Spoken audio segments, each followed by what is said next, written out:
예, 예, 송영호 변호사입니다. 오늘부터 이제 18일 동안 민사법 선택형 강의를 이제 진행을 할 겁니다.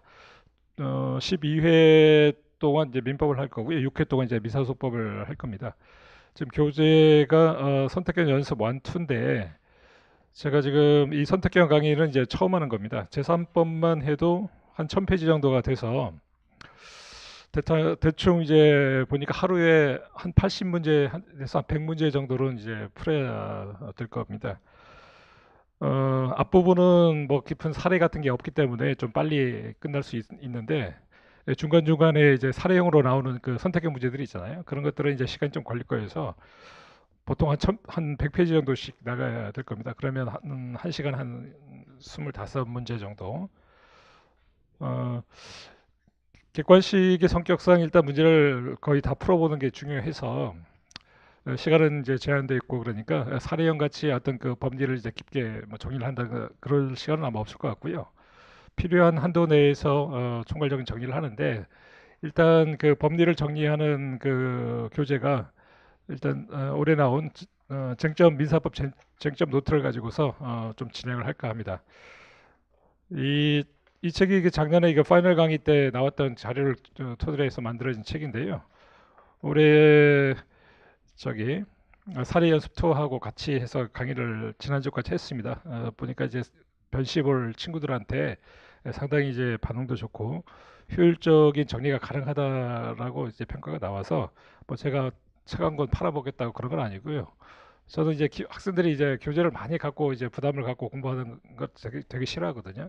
되도록이면은 교재를 이제 안 사도록 그 보통 얘기를 하는데 이 강의의 성격상 이제 그런 식으로 하기는 좀 어려울 것 같고 일단 정점 노트를 갖고 있는 게 훨씬 여러분들한테 공부하기 편할 거고요. 변시 준비하시는 분들은 이거 가지고서 이번 사례형 저기 선택형 공부하시면서 한번 단권화를 빨리 한번 시키는 것도 상당히 도움이 될 겁니다.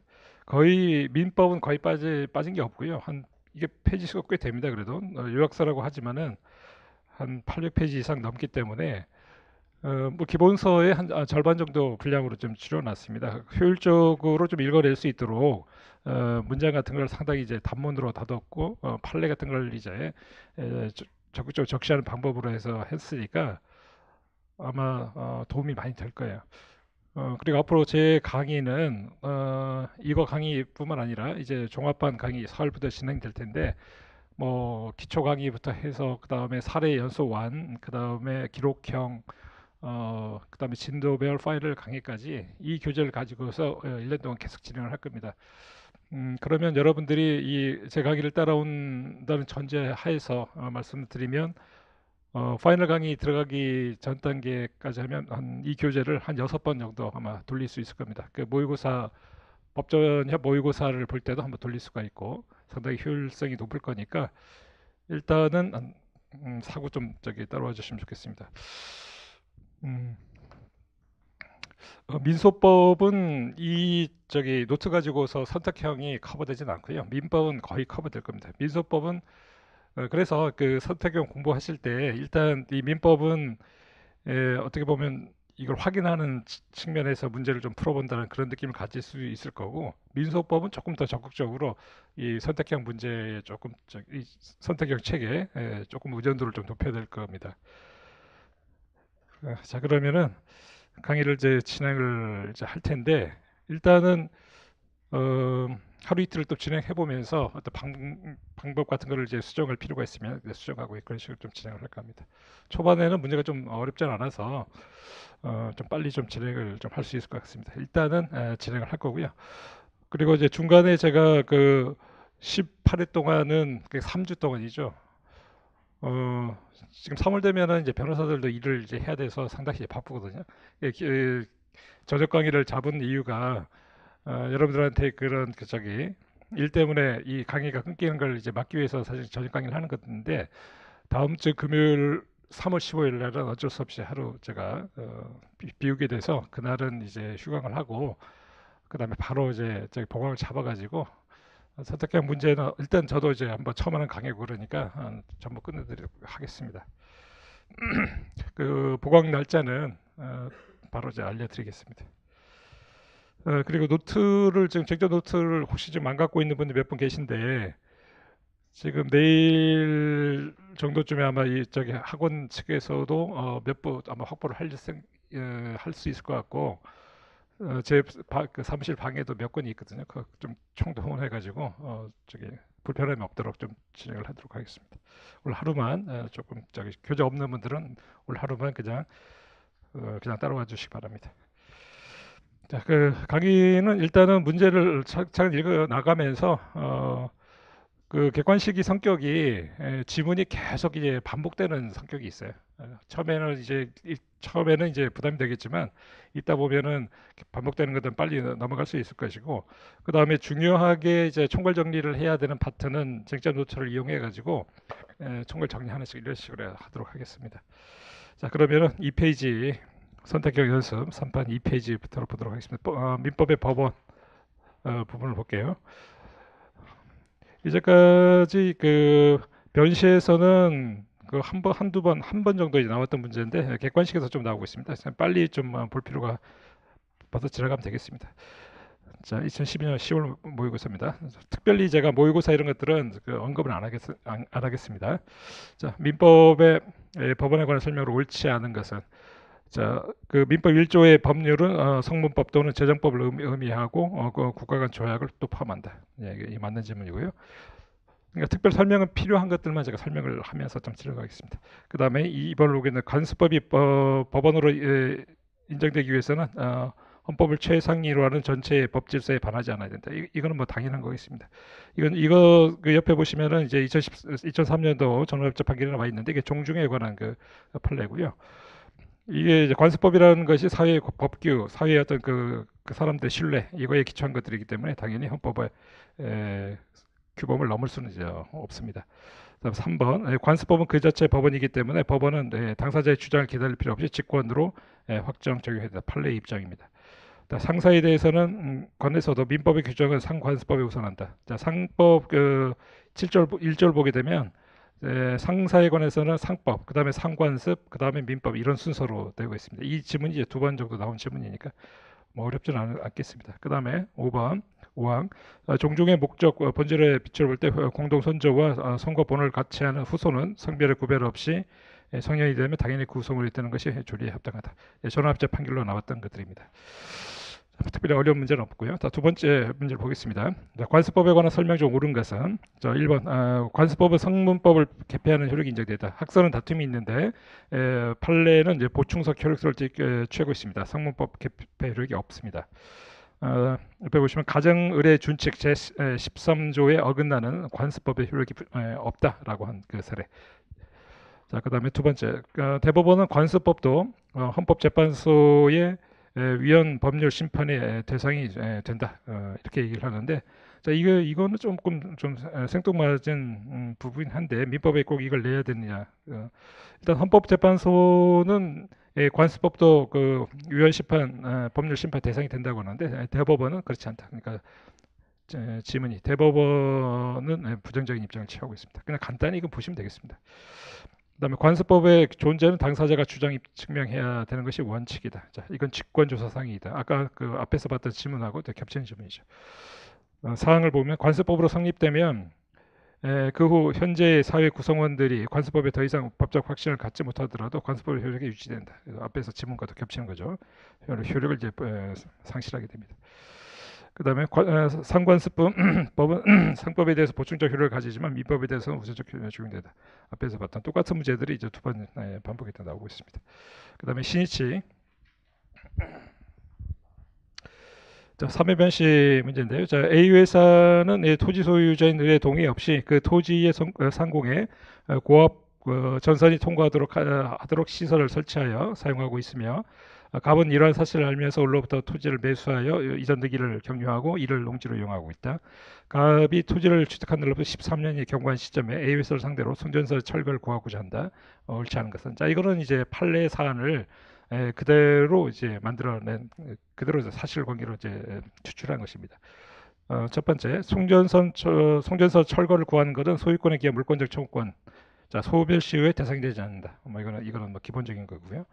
2번을 보게 되면 그 갑이 송전선이 토지 위를 통과하고 있다는 점을 알고 토지를 취득했다고 하더라도 철거를 구하는 것이 신의칙에 반하지 않는다. 이거는 이제 판례 지문을 그대로 이제 한 것입니다.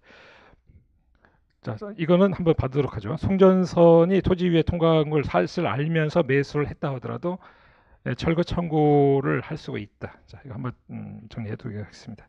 그다음 세 번째, 갑의 권리 행사의 실효의 법리를 적용하기 위해서는 종전 토지 소유자인 을이 자신의 권리를 행사하지 아니했다는 사정을 고려하여 판단해야 된다. 이거는 고려할 필요가 없다라는 지문이 있습니다. 자, 이런 것들은 좀 어려울 수가 있겠죠. 자, 보시면은 이제 94-27069 판례가 종전 토지 소유자가 권리 행사를 하지 않았다는 사정은 고려 요소가 아니다. 이렇게 하고 있습니다. 안 받으면 이제 맞추기 좀 어려운 것들이겠습니다. 자, 그다음에 권리 행사 사항, 권리 행사가 그 권리 남용에 해당되기 위해서는 그 권리 행사가 주관적으로는 그 목적이 오로지 상대방의 고통을 주고 손해를 입히려는 데 있을 뿐만 아니라 객관적으로는 사회 질서에 위반되는 것이 인정되어야 된다. 권리 남용 요건에 관해서 대법원의 입장을 그대로 이제 판시 않고 있는 내용들입니다.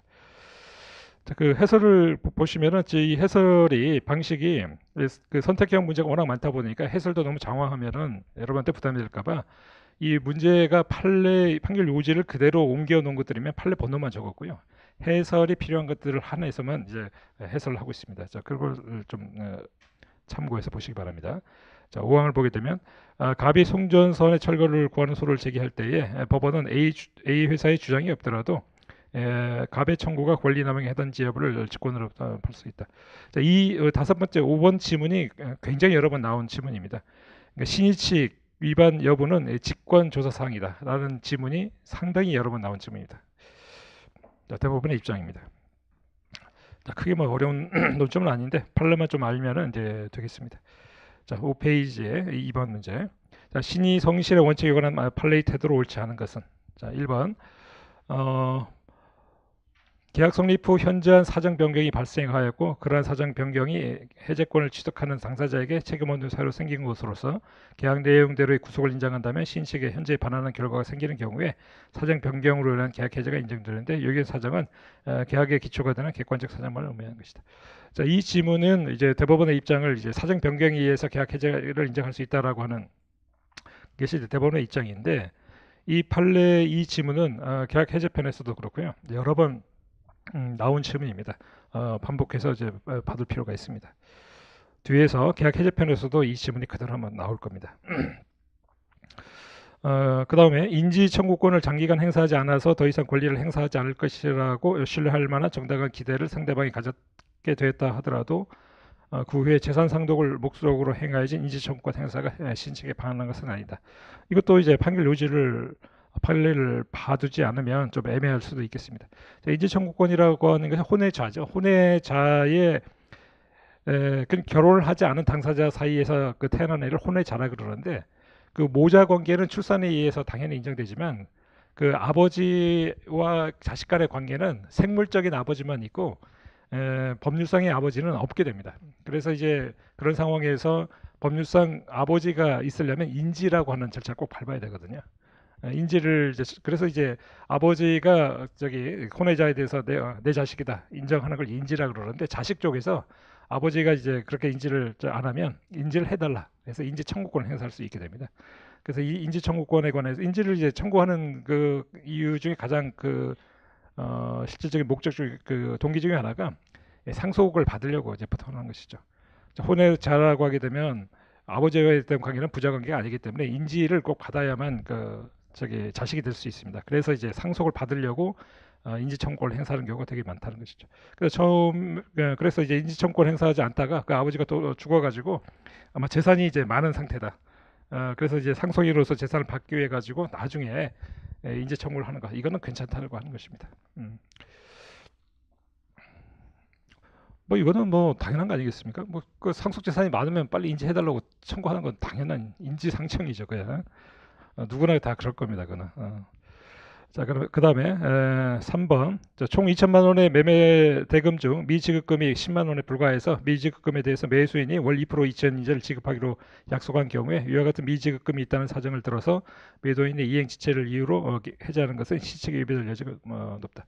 자, 그 채무 불이행에 관한 그 채무가 불이행되게 되면 기본적으로 그 매매 대금이니까 이행 지체가 문제가 될 텐데 이행 지체에 따른 계약 해지권은 원칙적으로 인정되는 그 권리입니다. 그런데 이 사건처럼 그 불이행한 부분이 굉장히 경미하다. 자, 2천만 원 중에서 10만 원 정도면 상당히 경미하다고 볼 수 있겠죠. 그럴 때는 신칙상 전부의 계약 해지는 인정되지 않는다. 자, 그런 내용의 판례를 알면 이제 풀 수가 있는 문제들이죠. 자, 그다음에 갑소유 아파트에 새들어 있는 을이 그 아파트를 담보로 하여 저축은행 병으로부터의 대출을 받으려는 갑의 부탁으로 현장 확인을 나온 병의 직원에게 자신은 임차인이 아니므로 당 아파트에 대해 어떤 권리도 갖고 있지 않다고 이제 확인서를 작성해 준 경우에는 비록 을이 주택임대차보호법상 대항력이 있는 임차인이라 하더라도 대항력을 근거로 해서 경매 절차에서 당의 아파트를 매수한 병의 인도 청구를 다투는 것은 금반원의 원칙에 위배된다. 자, 이거는 임대차에서 굉장히 유명한 그 판례가 됐죠. 자, 임대차 주임법상의 대항력이라고 하는 것이 어떤 등기부 이런 게 활용하는 게 아니고 인도하고 그다음 전입신고라고 하는 그 절차를 이용하는 거기 때문에 외부인이 알기가 어렵다는 것입니다. 그래서 그 주택임대차보호법상의 대항력을 갖추게 되면 집주인이 이제 바뀌게 되면은 그 사람 상대로 해서 임차권을 주장할 수 있게 되는데 현장 조사를 이제 하는 과정에서 내가 그런 대항력이 없다라고 진술을 하게 되면 나중에 반대되는 이야기를 하는 것은 신시적 허용되지 않는다 이렇게 얘기를 하는 거죠. 아주 그 유명한 이제 판례입니다. 인도차에서도 또 나오는 얘기들이죠. 그 다음에 5번이 스스로 강행법규 위반임을 알면서 법률 행위를 한 자가 그 후에 행위가 강행법규 위반으로 인해서 무효라고 주장하는 것. 신칙상 허용되지 않는다. 이건 이제 잘못된 지문이죠. 자, 이와 비슷한 지문이 이제 세 가지가 있는데요. 강행법규임을 알면서 법률 행위를 하는 경우, 그 다음에 제한 능력자, 그 다음에 의사 무능력자 이 세 가지 경우에 스스로 나중에 그 사유를 들어가지고 계약의 실효를 주장하는 것, 이건 신식상 위반이 아니다 이렇게 얘기를 하죠. 자, 강행법규, 그 다음에 의사 무능력, 그 다음에 행위 그러니까 제한 능력자 이 세 가지가 보통 이제 시험에 많이 나오는 것들입니다. 그 신식 위반이 아니다라는 것이 대법원의 입장입니다. 그 다음에 6페이지 3번 문제를 보겠습니다. 자, 신의 성실의 원칙과 권리남용에 관한 설명으로 옳지 않은 것은 첫 번째, 토지 소유자가 점유자에 대해서 부당이득 반환 청구권을 장기간 행사하지 않았다는 사정만으로 부당이득 청구권이 실효의 원칙에 따라 소멸을 한다고 볼 수는 없다. 자, 이게 맞는 지문입니다. 그 옆에 보면 판례가 나와 있습니다. 어떤 장기간 뭔가 그 행사하지 않았다는 이것만으로는 신뢰 원칙이 적용될 수 없다고 그러죠. 그로 인해 가지고 상대방에게 뭔가 권리 행사를 안 할 것이다라고 하는 정당한 신뢰까지 이제 주는 상황이라야 실효의 원칙이 적용될 수가 있습니다. 두 번째, 강행법규 위반된 자가 스스로 약정의 무효를 주장하는 것은 신칙에 위반된다. 위배되지 않는다. 이 지문이 굉장히 여러 번 나오는 지문입니다. 앞에서 나왔던 지문이죠. 세 번째, 대리권 없이 타인의 부동산을 매도해서 이전 등기를 이전해 준 자가 그 타인의 재산을 상속한 후에 소유자의 지위에서 자신의 부동산 매매가 무권 대리로 무효임을 주장해서 등기를 말소하는 것은 신칙에 허용되지 않는다. 이것도 마찬가지입니다. 무권 대리 편에서 다시 한번 이 판례가 굉장히 여러 번 또한 나오는데요. 무권 대리는 뒤에서 다시 한번 설명드리겠습니다. 자, 이거는 이제 신칙상 허용되지 않는다는 게 판례 입장입니다. 그 다음에 신의 성실의 원칙에 반하는 것 또는 권리 남용은 강행법규에 위배되는 것이기 때문에 당사자의 주장이 없더라도 법원은 직권 판단할 수 있다. 자, 또 나온 지문이죠. 직권조사상이라는 거. 이거 굉장히 여러 번 나옵니다. 이 지문이. 자, 다섯 번째, 법정 대리인의 동의 없이 신용 구매 계약을 체결한 미성년자가 사후에 법정 대리인의 동의 없음을 이유로 이를 취소하는 것은 특별한 사정이 없냐 신칙이 위반되지 않는다. 아까 말씀드린 것처럼 강행법규, 그 다음에 제한능력자, 의사무능력자 이 세 가지가 나중에 이제 계약의 실효를 주장하는 것, 신칙에 반하지 않는다라고 하는 3대 트리오 중에 하나입니다. 자, 그 다음에 4번 문제 7페이지입니다.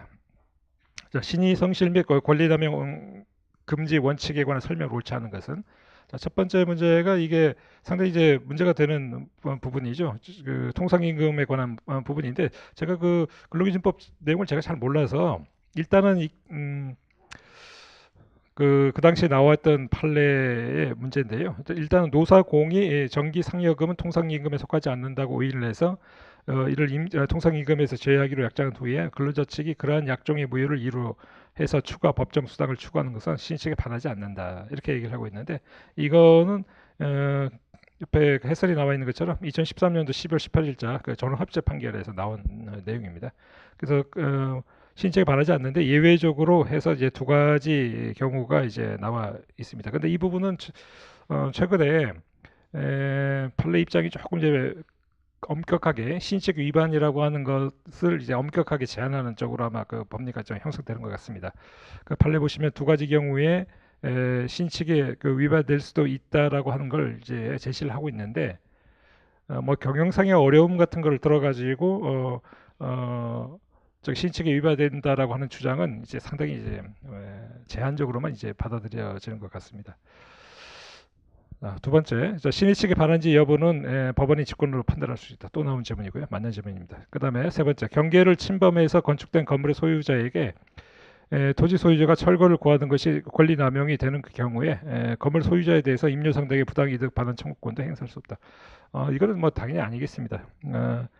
건물 철거를 못 가는 뿐이지 그 땅에 대해서 지금 권한 없이 건물의 소유를 하고 있다는 점은 이제 변함이 없습니다. 그러면 이제 그 부분은 법률상 원인 없이 이득을 얻고 상대방은 손해를 입는 관계가 되니까 당연히 이제 부당이득 요건을 충족합니다. 부당이득 반환 청구권 행사할 수 있습니다. 그 다음에 네 번째, 송금 의뢰인이 차고 송금을 이유로 해서 수취은행에 그 송금액의 반환을 요청하고 수취인도 그 반환을 승낙하고 있다면 비록 수취은행이 수취인에 대한 대출 채권을 그 이전에 취득했다 하더라도 이를 자동 채권으로 해서 차고 송금된 금원 상당의 예금 채권과 상기하는 것은 특별한 사정이 없는 신식에 반한다. 자, 이 부분은 이제 별표를 해서 한번 봐두시기 바랍니다. 그 예금 채권과 관련해서 시험이 나올 수 있는 논점이 세 가지인데 하나가 그 예금주가 누구냐에 관한 문제하고 그 다음에 공동명의 예금에서 예금을 반환을 구할 수 있는 방법하고 그 다음에 이 차고 송금에 관한 문제 이 세 가지 논제가 이제 대표적인 논제들입니다. 공동명의 예금 반환에 관해서는 사례형 문제도 이미 기출문제로 있고 이 차고 송금에 관한 문제가 아직 시험에 나오지 않아서 이거는 사례형으로도 나올 수 있는 문제입니다. 7페이지에 있는 그 해설에 동그라미 4번 문제 해설을 잘 별표를 했다가 봐두시기 바랍니다. 원칙적으로 이 차고 송금이 되면은 그 차고 송금된 계좌의 그 예금주가 예금 채권을 당연히 취득하게 됩니다. 그렇게 되면 그 은행이 예를 들어서 그 예금주한테 그 대출 채권 같은 게 있다라고 하게 되면 예금 채권하고 대출 채권을 이제 상계해서 하는 것 이거는 기본적으로 정당한 상계라고 보는데 근데 원칙은 상계가 정당합니다. 그런데 이 설문에 나와 있는 것처럼 수취은행에 대해서 송금 반환을 요청하고 수취인도 그 반환을 해주겠다라고 인정하는 상황에서는 또 상계가 정당하지 않다 이렇게 얘기를 하죠. 그 내용이 이제 나와 있습니다. 그러나 그 원칙과 예외라는 것만 있는 게 아니고 예외의 예외라 그래가지고 하지만 이런 상황이라고 하더라도 수취은행이 선의인 상태에서 수취인의 예금채권을 담보로 대출을 해서 자동채권을 취득한 거라든가 그 예금채권이 이미 제3자에 의해서 압류됐다고 하는 특별한 사정이 있으면 다시 원칙으로 들어가서 상계는 허용된다 이렇게 봅니다. 그러니까 이 구조가 원칙은 상계 허용, 예외는 이런 그 4페이지는 사항과 같은 그 설문에 있는 상황일 때는 상계가 신의칙에 반함. 그러나 또 예외가 인정돼 가지고 7페이지 그 해설에 나와 있는 굵은 것이 처리된 상황이면 다시 원칙으로 돌아가서 상계가 허용된다. 이렇게 3단계로 정리를 해두시면 도움이 되겠습니다. 이 문제는 사례형으로도 나올 수 있는 가능성이 높습니다. 자, 그 다음에 5번을 보게 되면 권리남용 금지의 원칙은 엄격한 의미에서의 권리뿐만 아니라 법적 지위가 남용되는 경우도 적용된다. 대리권 남용 같은 걸 생각하시면 쉽게 찾을 수가 있겠습니다. 그 다음에 8페이지 5번 신의 성실의 원칙에 관한 설명이 옳지 않은 것은 자, 1항이 이제 직권조사 사항이라고 하는 설문이 또 나오고 있고요. 자, 2항을 보게 되면 송전선로 위에 토지 위를 통과하고 있다는 점을 알면서 했다. 토지를 취득했다라는 것만으로는 철거 청구가 신식에 반한 것은 아니다. 또 나온 지문이고요. 자, 갑이 자신의 토지에 불법으로 건물을 소유하고 있는 을을 상대로 해서 건물 철거를 청구하는 것이 권리남용에 해당된다고 하더라도 임료 상당의 부당이득 반환을 청구할 수 있다. 앞에서 나왔던 똑같은 지문이 또 나오고 있습니다. 네 번째, 강행법규 위반하여 무효인 수익 보장 약정이 투자 신탁 회사가 먼저 고객에게 제의를 해서 체결된 경우에 투자 신탁 스스로 약정이 무효를 주장하는 것은 신식에 위배된다. 자, 이것이 아까 강행법규 위반일 경우에 무효를 주장하는 것은 신식에 위반되지 않는다. 이렇게 보고 있습니다. 그 수익 보장 약정 자체가 그 옛날에는 증권사 같은 데서 이제 고객을 이제 유치하기 위해 가지고 수익 보장 약정을 하는 경우가 꽤 있었습니다. 그거는 이제 무효라는 것이 대부분의 이제 확고한 입장입니다. 자, 그다음에 그 5번을 보게 되면 인지 청구권은 일신 전속적인 신분 관계상의 권리로서 포기가 허용되지 않으며 실효의 범칙적 견딜 수 없다. 이것도 판례의 지문을 이제 그대로 이제 하는 것들이죠. 이제 이런 것들은 한번 그냥 받아들일 수밖에 없겠습니다. 자, 그래서 신식에 관한 문제를 보게 되면 뭐 간단한 내용들밖에 없습니다. 자, 그다음에 12페이지에 권리의 주체하고 대리를 좀 보도록 하겠습니다. 자, 이 파트부터는 쟁점 노트를 조금 활용을 하면서 좀 진행을 할까 합니다. 자, 12페이지에 자연인 파트가 나오는데요. 자연인 파트 보게 되면 자연인의 능력 해서 이제 권리 능력하고 그 다음에 뭐 의사 능력, 행위 책임 능력, 그 다음에 그 행위 능력 이런 편으로 정리가 되어 있죠. 가장 중요한 것은 당연히 행위 능력에 관한 내용들입니다. 자, 12페이지의 권리 능력을 보겠습니다. 권리 능력이라고 하는 것은 뭐 출생과 사망에 관한 내용인데 가장 중요한 테마가 이제 태아의 권리 능력을 어떻게 할 것이냐 그런 문제들이죠.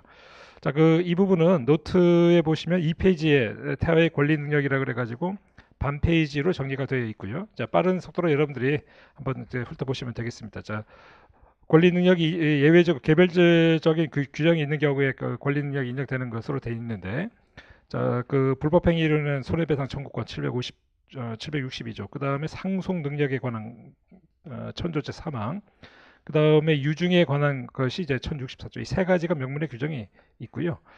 그 다음 명문의 규정이 없더라도 그 대습 상속하고 유류분은 상속 능력과 관련되어 있기 때문에 천조 사망이 유추 적용된다고 보고 있고, 사인 증여는 판례는 없지만 이제 통설은 이제 부정합니다. 그 생전 증여 관련해서 대법원 판례가 있습니다. 이거는 그 이미 출생한 것을 본다라는 해석론과 관련해서 대법원이 정지 조건을 취하고 있기 때문에 나오는 결론입니다. 사인증여 같은 경우는 계약이기 때문에 청약과 승낙이라는 게 있어야 되는데 태아 쪽에 정지 조건 사례에 따르면은 그 법정 대리인의 존재를 인정하지 않는다고 봅니다. 그래서 청약과 승낙을 할 수 있는 의사 수령 기관 자체가 없기 때문에 계약을 체결할 가능성이 없죠.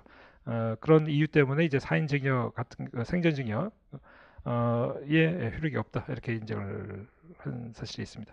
이미 출생한 것으로 본다는 살아서 출생한 경우에 한해서 논의의 의미가 있다 통설 판례고, 학설은 이제 정지조건설과 해제조건설의 입장이 나뉘고 있는데 정지조건설은 태아인 동안에는 권리 능력이 인정되지 않기 때문에 법정 대리인도 없다 이쪽에 그 강조점이 있는 것이고, 해제조건설은 그 태아인 경우에도 이제 법정 대리인의 존재를 인정을 합니다. 그런데 주의할 것은 이 해제 조건설에 따르더라도 법정 대리인이 할 수 있는 권한의 범위를 상당히 제한해 가지고 보존 행위 정도만 할 수 있다 이렇게 봅니다. 자, 판례는 이제 정지 조건설의 입장입니다. 자, 이 정도 이제 간단히 보고 이제 문제를 한번 풀어보도록 하죠. 자, 12페이지에 보시면 1번 문제를 보겠습니다. 자, 갑은 을의 불법 행위로 현장에서 즉사하였다. 갑에게는 아버지, 부인, 병이 있고 처정이 있다. 이때의 정은 무를 이제 포태 중이었다. 을이 무를 대리한 정과 사이에 무가 을에 대해서 갖는 위자료 액수에 관해서 900만 원으로 합의를 했다. 설명 옳지 않은 것은. 자, 첫 번째 보게 되면, 자, 무가 아직 출생하지 않은 상태에서 무의 위자료 청구권에 대해서 정이 무를 대리해서 을과 사이에 행한 위자료 액수에 관한 합의는 유효하다. 자, 이거는 이제 학설 대립이 있는 부분인데 아까 말씀드린 것처럼 판례가 정지 조건서를 취하고 있고 정지 조건서를 취할 때는 이제 법정 대리인의 존재를 부정합니다. 따라서 그 위자료 청구 합의 자체는 이제 유효하지 않죠. 정이 그 어머니죠. 그러니까 정이 이제 법정 대리인이어야 계약 체결이 유효하다고 볼 수 있는데 그자의 그 법정 대리권을 이제 부정하기 때문에 이런 결론이 나오는 것입니다. 굉장히 여러 번 앞으로도 계속 이제 반복되는 지문 중에 하나입니다. 두 번째가 어, 갑이 사망 후 태아인 무가 출생하였지만 출생 후 약 5시간 만에 사망을 해서 갑의 사망 사실에 대해서 정신적 고통을 느낄 수 없었더라도 무의 위자료 청구권은 인정된다. 대부분의 입장입니다. 유명한 판례죠. 그 태아가 그 피해 당시에 정신적상의 고통에 관한 감수성을 갖추고 있지 않더라도 장래 감수할 것이 현재 합리적으로 기대되면 즉시 그 위자료 청구권이 생긴다라고 하는 대법원의 판례를 기초로 한 설문입니다. 상당히 여러 번 반복되는 지문입니다. 세 번째, 자, 갑은 현장에서 즉사했다 하더라도 위자료 청구권이 발생했다. 자, 시간적 간격설이라고 하는 것이 이제 물어보는 거죠. 통솔과 판례는 즉사를 했다고 하더라도 사고 당하고 사망하는 사이에 0.1초라도 시간적 간격이 있다. 그러면 이제 갑에게 정신적 고통으로 인한 위자료 청구권이 생기고 그것을 이제 상속인들이 상속받는 것이다. 이렇게 이론 구성합니다. 자, 시간적 간격설을 물어보는 문제도 많이 나오는 지문입니다. 자, 네 번째를 보게 되면 병과 정이 갑의 재산을 공동 상속하지만 무가 출생한 경우에 무는 법정 병에 대해서 상속 재산 회복 청구권을 행사할 수 있다. 자, 이 지문은 별표를 해둘 필요가 있습니다. 자, 지금 이제 갑이 사망을 했고 지금 상속인으로 보게 되면은 그 상속인을 될 수 있는 사람을 보게 되면 병이라는 사람이 있고요. 이 사람은 이제 아버지고 그 다음에 정이라는 사람이 이제 처우고 무라는 애가 태아인 상태죠. 자, 태아인 상태니까 이때는 아직 권리 능력이 아직은 인정되지 않습니다. 그러니까 정지 조건설에 따르면 그런 거죠. 정지 조건설에 따르면 아직 얘는 태어나서 그 다음에 권리 능력이 있는 것이지 태아인 상태에서는 아직 없습니다. 그러면 이런 관계에서는 이 사망자의 그 아버지와 자기 이 사람이 처음에 이제 공동 상속인이 되죠. 원래 피상속인의 그 배우자는 그 피상속인의 부모, 그러니까 자기 입장에서 보면 이제 시아버지죠. 시아버지가 있게 되면은 공동 상속을 하고 없게 되면 이제 단독 상속을 하죠. 이제 그래서 이제 처음에 공동 상속을 했다가 그 다음에 여기서 이제 물아내가 출생을 하게 되면 이제 소급적으로 권리 능력이 이제 인정을 받게 됩니다. 권리 능력이 이제 있다고 보기 때문에 따라서 이때는 상속인이 다시 이제 바뀌게 돼서 정하고 이제 무가 얘네들이 공동 상속이 되는 것이죠. 자, 배우자는 그 시아버지나 시어머니가 있을 때 혹은 자식이 있을 때는 이제 공동 상속을 한다. 이 상속 법리에 따라서 하는 거죠. 자, 그러면 이제 처음에 이제 상속인이 됐던 그 아버지 병의 입장이 이 사람의 지위가 문제가 되는데 이 사람이 바로 이제 참칭 상속인이 됩니다. 그러니까 참칭 상속이라고 하는 것은 상속인은 아닌데 상속인처럼 보이는 외관을 가진 사람을 말하는 것이죠. 그러니까 처음에는 상속인 지위를 차지했다가 손자인 무가 이제 태어나는 바람에 이제 후순위로 밀려가지고 이제 상속인에서 밀리게 된 자. 그래서 상속인의 외관을 이제 갖게 되죠. 상속인의 외관을 갖게 되면은 이 상속인들은 특히 이제 무라는 애는 여기에 대해서 권리를 이제 주장할 수 있게 되는데 이 권리를 주장할 수 있는 방법이 바로 상속 회복 청구권입니다. 이 상속 회복 청구권은 지금 내년에 이제 구회 변실 준비하시는 분들은 꼭 준비를 해 두셔야 될 문제 중에 하나죠. 상속 회복 청구권은 케이스로 나올 가능성이 상당히 높은 문제입니다. 나중에 보시겠지만 이게 이제 문제가 되는 것은 소유권에 기초한 물권적 청구권하고 서로 병행할 수 있겠느냐 하는 논점이 이제 가장 중요한 논점입니다. 근데 대법원은 이 상속 회복 청구권이 인정될 그 참적 상속인이 있고 상속 회복 청구권이 발생했을 때는 그 민법에 기초한 213조나 214조는 적용될 수 없다 해서 배제를 시켜버리게 됩니다.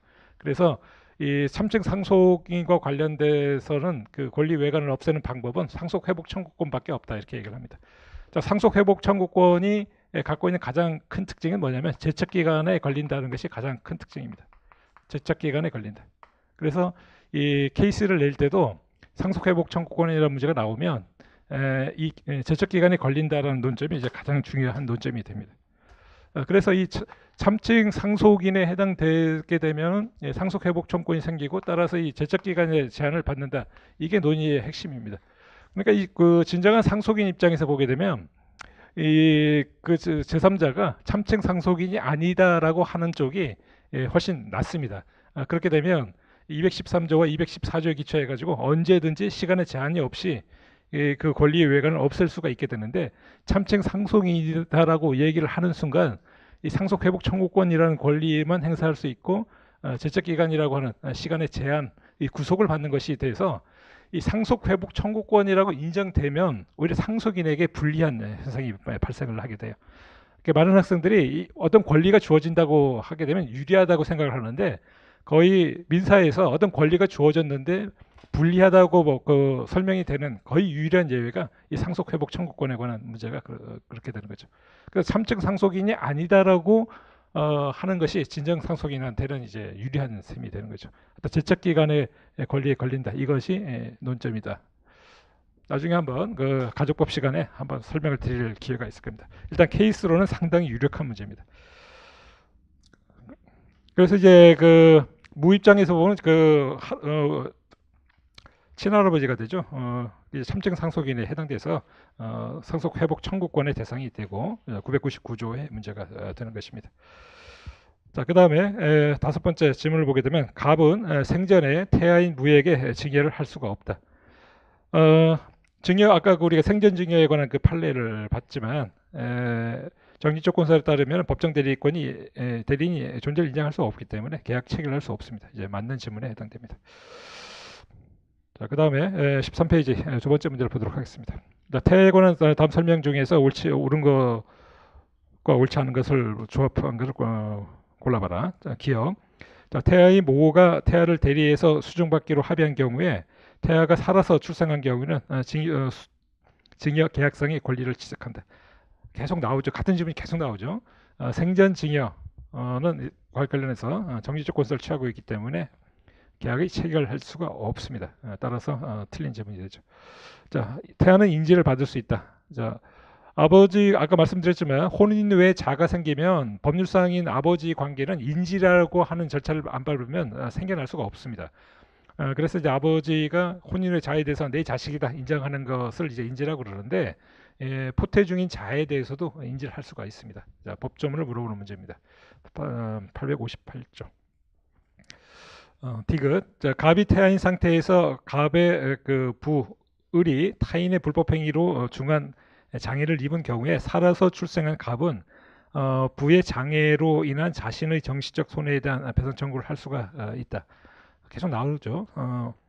정신적 고통을 느낄 감성을 갖추지 않더라도 여차여차 하게 되면 위자료 청구권이 생긴다라고 하는 그 질문 맞는 질문입니다. 자, 립을 불법 행위로 인해서 태아가 사산된 경우에 태아의 모는 자신의 불법 손해배상 청구권 이외에 태아의 손해배상 청구권을 상속해서 함께 행사할 수 있다. 자, 태아가 사산해 버리면 이 태아의 권리 능력에 관한 문제는 전혀 논의가 되지 않는다라는 것이 통설이고 판례입니다. 따라서 태아의 손해배상 청구권은 생길 수가 없습니다. 틀린 질문이 되는 것이고요. 미음이 태아가 아직 출생하지 않은 상태에서 그 부모가 태아의 손해배상 청구권에 대해서 태아를 대리해서 가해자와 체결한 화해계약은 유효하다. 자, 계속 같은 질문이 나오죠. 정지조건서에 따르면 화해계약 체결 자체를 할 수 없기 때문에 이거는 이제 무효인 것으로 보게 됩니다. 자, 어렵지 않은 문제들입니다. 14페이지에 세 번째 문제입니다. 자, 권리 능력에 관한 설명으로 옳은 것은 모두 고른 것은. 자, 기억. 태아는 살아서 출생한 한 태아인 동안에도 증여를 받을 수가 있다. 틀린 질문, 계속 같은 문제 계속 나오고 있죠. 생전 증여인 경우에 수중 증여가 부정되는 것이 대부분의 입장입니다. 다 정지 조건설에 따라서 나오는 아주 그 합리적인 결론들입니다. 두 번째, 자, 니은, 법인은 상속권을 누릴 수 없으나 포괄 유증에 의한 수증 능력은 있다. 자, 상속권은 이제 자인에 대해서만 인정이 되는데요. 이제 법인은 포괄 유증을 받는 방식으로 사실상 상속인과 같은 지위를 누릴 수가 있습니다. 자, 이 지문은 굉장히 여러 번 자주 반복되는 지문입니다. 자, 그다음에 디귿, 설립 중인 재단법인은 제3자를 위한 계약의 수익자가 될 수가 있다. 자, 이건 제3자를 위한 계약 편에서 나오는 것들입니다. 그 판례를 보시면 태아나 설립 중인 법인이라도 제3자를 위한 그 자를 위한 그 제3자를 위한 계약은 유효하게 성립할 수 있다라는 판례가 60년 7월 21일 아주 오래된 판례입니다. 자, 그다음에 이게 맞는 지문이 되고요. 리을을 보게 되면 법인 아닌 사단은 대표자가 있는 경우에는 그 사단의 이름으로 민사소송의 당사자가 될 수 있다. 민사소송법 52조 형식적 당사자 능력을 물어보는 문제인데 법조문을 그대로 이제 제시하고 있습니다. 맞는 지문이고. 자, 미음을 보게 되면 합의물의 보존을 위한 소송에서는 총유물의 경우와 달리 조합원 각자가 원고가 될 수가 있다. 자, 공동 소유 관계에서의 그 소송 관계를 어떻게 볼 거냐, 이거 굉장히 중요한 논점 중에 하나인데요. 자, 이 합의와 관련돼서 물어보는 거니까, 자, 그 노트를 갖고 계신 분은 834페이지를 한번 펴보시면, 830페이지를 보시면 공동 소유하고 그다음에 소송의 형태에 관해서 종합 정리를 해 놨습니다. 자, 이 파트는 상당히 이제 중요한 파트고요. 여러분들이 특히 이제 공유인 경우에 판례위에서 고유 필수적 공동소송이라고 이제 지목된 거를 잘 정리해 두셔야 되고, 이건 제가 기본 강의 때 여러 번 이제 강조를 드렸던 것입니다. 시험에 나올 만한 소스가 굉장히 많습니다. 여기는 차근차근 정리할 필요가 있고, 지금 우리가 다루고자 하는 문제는 이제 합의에 관한 문제들인데 834페이지에 정리를 해놨습니다. 로마자 2번으로 해서 합의와 소송 형태를 해가지고, 합의는 기본적으로 고필 관계에 있습니다. 그런데 이제 단독으로 가능하다라고 하는 게 예외적으로 두 가지가 있는데요. 지금 이 지문처럼 합의물의 보존 행위에 관해서는 조합원 각자가 할 수 있다라는 판례가 하나 있고, 그 다음에 상대방 입장에서도 합의 재산에 대해서 명도 청구를 하려고 할 때 조합원 전체를 공동피고로 삼을 필요가 없고, 현실적으로 점유하고 있는 합의자 그 사람을 상대로 해서만 명도 청구를 할 수 있다. 이 두 가지 이제 판례밖에 없습니다. 그래서 원칙이 고필이고 단독 소송이 가능한 경우가 두 가지가 있으니까 이 예외적인 경우만 정리를 해두시면 되겠습니다. 그래서 이 지문은 이제 맞는 지문이 되는 것들이죠. 자, 15페이지에 그래서 한번 보시면 이제 권리 능력에 관한 문제들은 주로 태아에 관해서 거의 나오고 있고, 이 대법원의 입장인 정지 조건설에 따라서 해결하는 문제가 상당히 많다는 걸 알 수가 있죠. 그래서 이제 정지 조건설에 따르면 이제 법정 대리권이 없다. 자, 이거 가지고서 거의 모든 문제들이 풀리고 있고, 그 다음에 명문의 규정에 의해서 권리 능력이 인정되는 경우, 그 다음에 그 유추 적용되는 경우, 이것 위주로 해서 잘 정리해 두시면은 크게 어렵지 않게 마무리할 수 있는 부분입니다.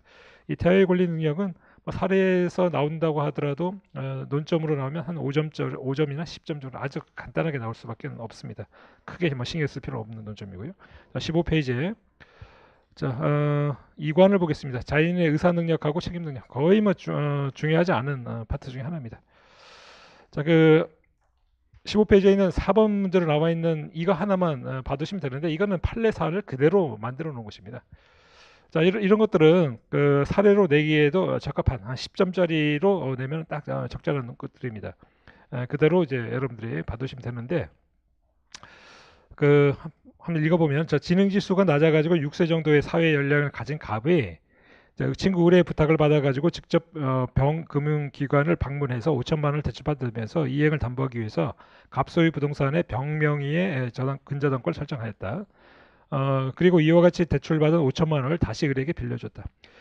병이 갑에게 이행을 청구하자 갑이 의사 무능력을 이유로 소비대차 계약의 무효를 주장해서 승소를 하였고, 이에 병은 갑에게 부당이득 반환을 청구하고 있다. 자, 옳지 않은 걸 모두 골라라.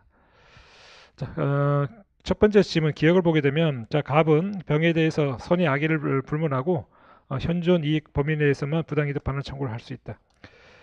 자, 이 그 해설을 보시면 원래 그 제한 능력을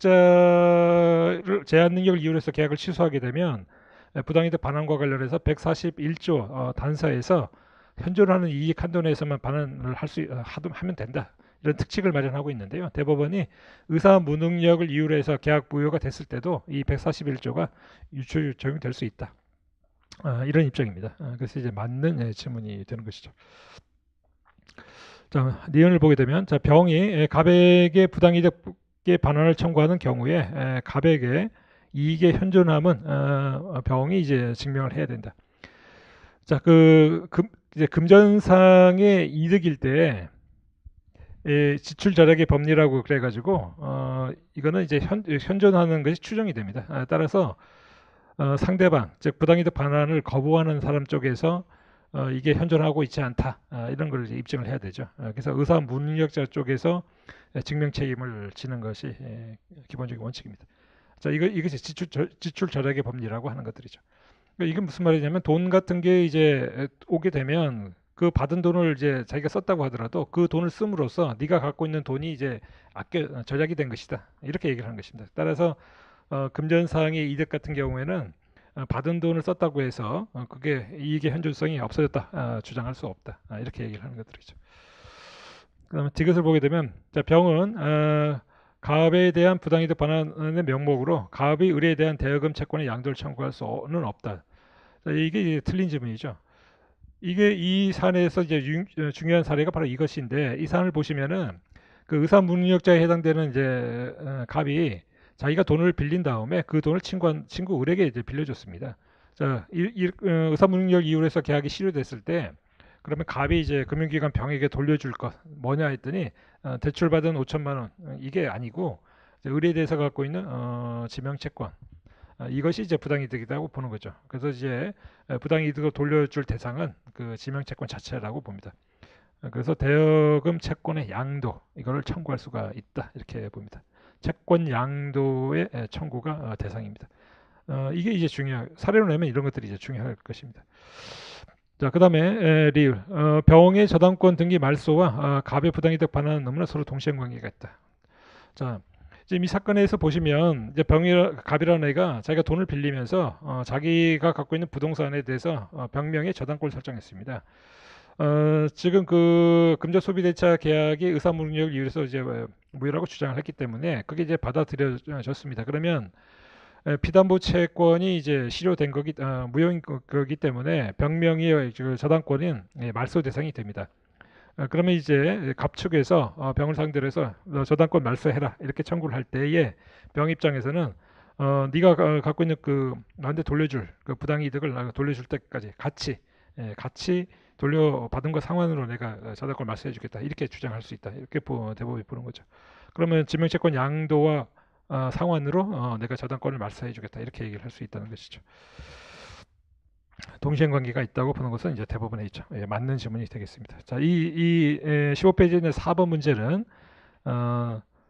잘 정리를 해서 잘 봐두시기 바랍니다. 그 노트에도 보시면 7페이지에 똑같은 문제가 지금 똑같은 사례가 나와 있습니다. 이 교재 같은 데다 여러분 체크를 하셔가지고 서로 연동성을 갖출 수 있도록 좀 체크를 해두시면 되겠습니다. 자, 이거는 꼭 정리를 한번 해두시기 바랍니다. 자, 그 다음에 행위능력 파트를 보겠습니다. 자, 행위능력 파트가 이제 가장 중요한 논점이 되고 문제도 이제 가장 이제 많이 나와 있습니다. 보통 지금 총 문제를 보면 28페이지까지 해가지고 한 12문제 정도가 이제 기출 문제로 나와 있습니다. 그 행위능력에 관한 문제의 그 중점은 이제 당연히 이제 제한능력 제도를 이제 물어보는 문제가 중점적이 될 수밖에 없고요. 자, 그러면 이 문제를 볼 때 핵심적인 내용을 한번 체크를 해보도록 하죠. 자, 그 노트를 보시면 3페이지부터 논점 2번으로 해서 정리가 되어 있습니다. 2번, 3번, 논점 2번, 3번이 제한능력자와 관련된 그 문제의 핵심, 엑기스입니다. 이게 이 사례도 선택경도 보시면은 이 논점 2번과 3번으로 정리된 이 내용에서 거의 계속 반복된다는 걸 알 수가 있습니다. 자, 그러면은 첫 번째 그 제한능력자의 법률행위 방식과 관련해서는 그 제한능력자는 이제 미성년자하고 피성년 후견인과 피한정 후견인 이 세 가지가 문제가 되는데, 기본적으로 피한정 후견인은 저기 제한능력자가 기본적으로 아니고요. 미성년자하고 그 다음에 피성년 후견인이 이제 제한능력자가 되죠.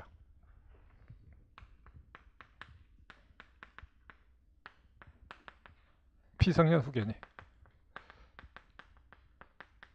자, 그래서 이 문제를 여러분들이 이제 종합 정리를 할 때는 이 얘네들이 미성년자와 피성년 후견인이 할 수 있는 법률행위 방식이 뭐냐라고 하는 논제로 종합 정리해 두시면 되겠고, 그래서 이게 민법 총칙 부분하고 그 다음에 가족법이 만나는 파트입니다. 그래서 두 가지 논점으로 정리를 종합 정리해 두시는 게 굉장히 편합니다.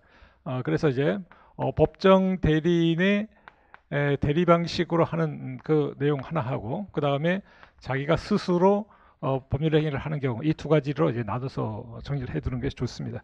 이제 법정 대리인의 대리 방식, 이거는 이제 가족법에서 관련 규정이 있고요. 스스로 법률 행위를 하는 경우, 이거 민법 총칙에 있게 되죠. 자, 그래서 이 부분은 첫 번째 법정 대리인에 관한 이 부분은 정리하는 방식이 그 3페이지에 나와 있는 것처럼 미성년자 같은 경우에는 뭐 친권자라든가 그 다음에 미성년 후견인, 이 사람들이 이제 관여를 하는 경우, 성년 후견인, 피성년 후견인 같은 경우에는 마찬가지로 후견인이 관여를 하는 경우. 그래서 여기 그 논점의 그 핵심은 이 법정 대리권이 범위가 어디까지냐? 이게 이제 핵심적인 논점이 되는 것이죠. 자, 그 미성년자 같은 경우는 이제 친권자라고 하니까 보통 이제 부모죠. 부모가 대리 행위를 하는 방식으로 되는데, 그럼 부모라고 한다면 모든 행위를 다 할 수 있겠느냐? 그래서 이제 법정 대리권의 범위, 혹시 못하는 행위는 없겠느냐? 자, 이런 쪽에 포커스가 맞춰져 있고요. 자, 스스로 행위를 할 때는 동의를 받아도 받는 방식과 그다음에 그야말로 혼자 다 할 수 있는 방식, 이 두 가지 내용을 이제 분리해서 정리를 해두는 것이 좋죠.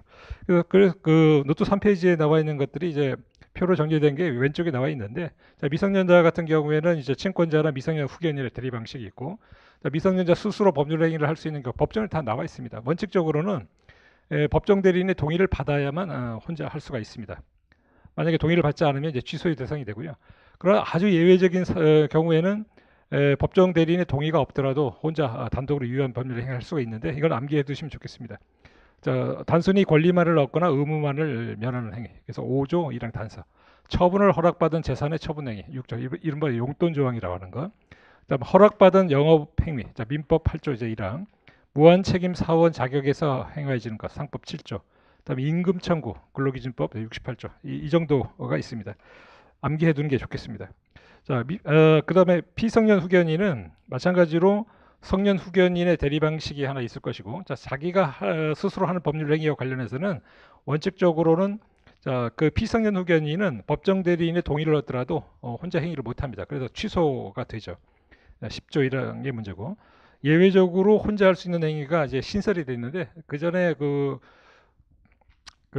저기 민법이 이제 제한능력제도로 바뀌면서 아주 크게 변한 부분입니다. 과거에는 피성년 후견인, 즉 그 금치산자에 해당되는 사람은 혼자 할 수 있는 법령 행위가 없었습니다. 신설이 됐는데, 가정법원이 취소할 수 없는 피성년 후견인의 법률 행위의 범위를 정할 경우죠. 가정법원이 개입해서 이거는 네가 할 수 있어, 이렇게 해주면 혼자 할 수 있다는 것이고, 자, 그런 지정행위가 없다고 하더라도 일용품 구입 등 일상행위에 필요하고 그 대가가 과도하지 아니한 법률 행위일 때는 예외적으로 인정을 해주고, 두 가지를 인정해주고 있습니다. 자, 피한정 후견인은 기본적으로 그 옛날 같으면 저기 한정치산자가 되는데, 가장 극적으로 변한 애가 이 피한정 후견인이죠. 피한정 후견인은 지금은 제한능력자가 아닙니다.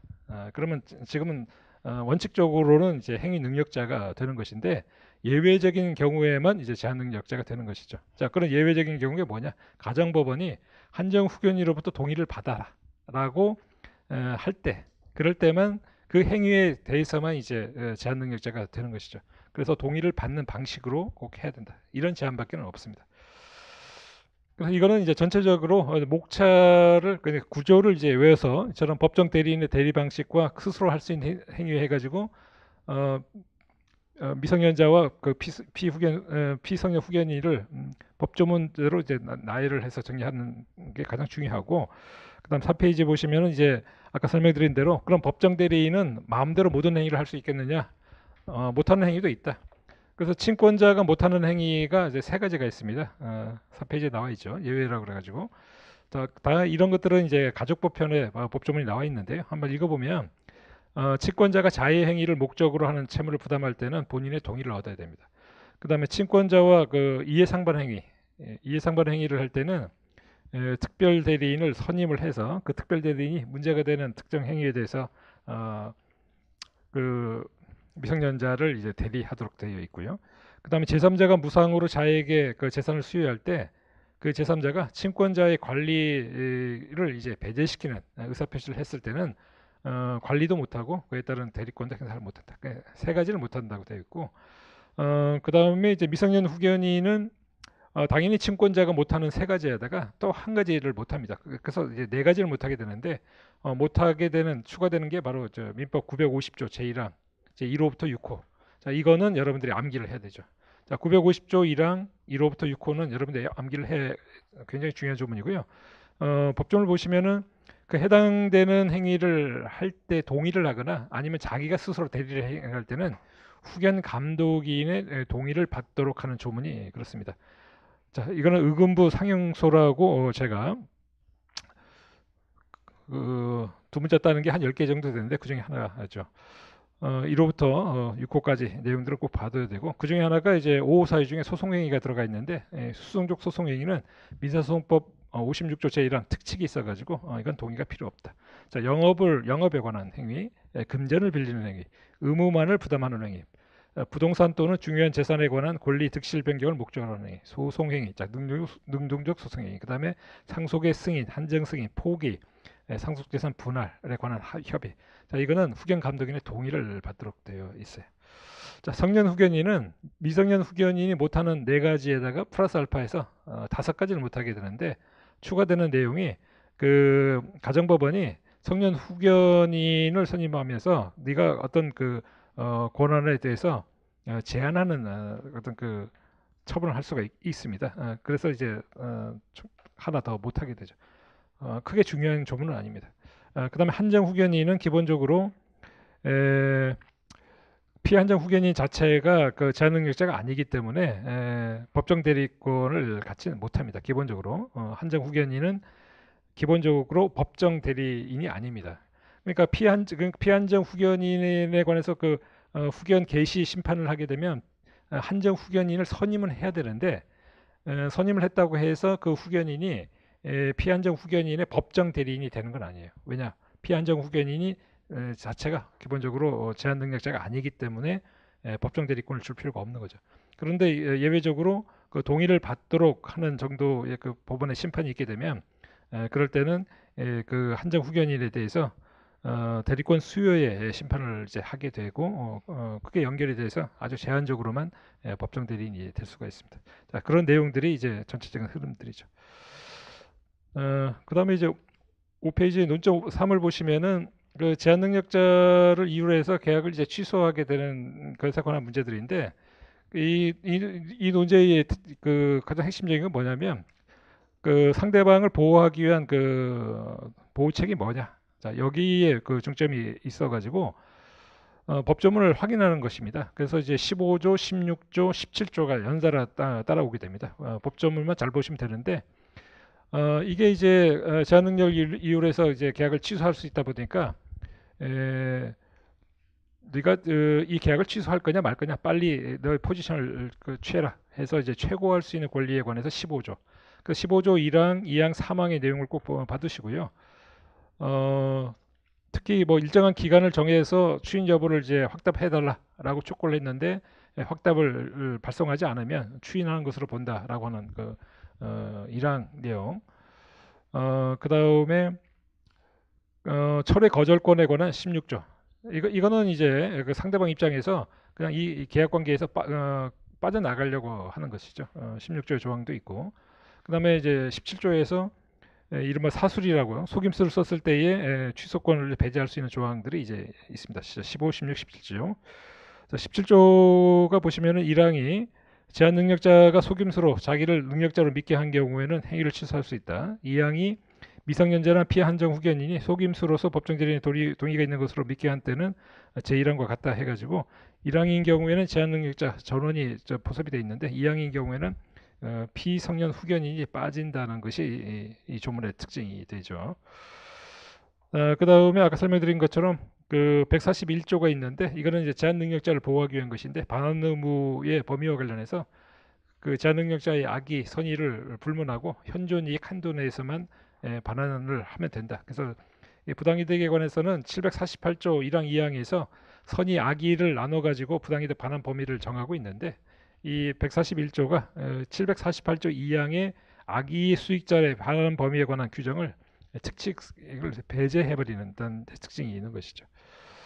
아까 말씀드린 대로 의사 무능력을 이유로 해서 무효가 됐을 때에 이게 유추점이 될 수 있다. 자, 이렇게 보고 있습니다. 자, 이게 전체적인 내용입니다. 자, 그러면 한 10분만 쉬고 그 다음에 관련 문제를 한번 풀어보도록 하겠습니다.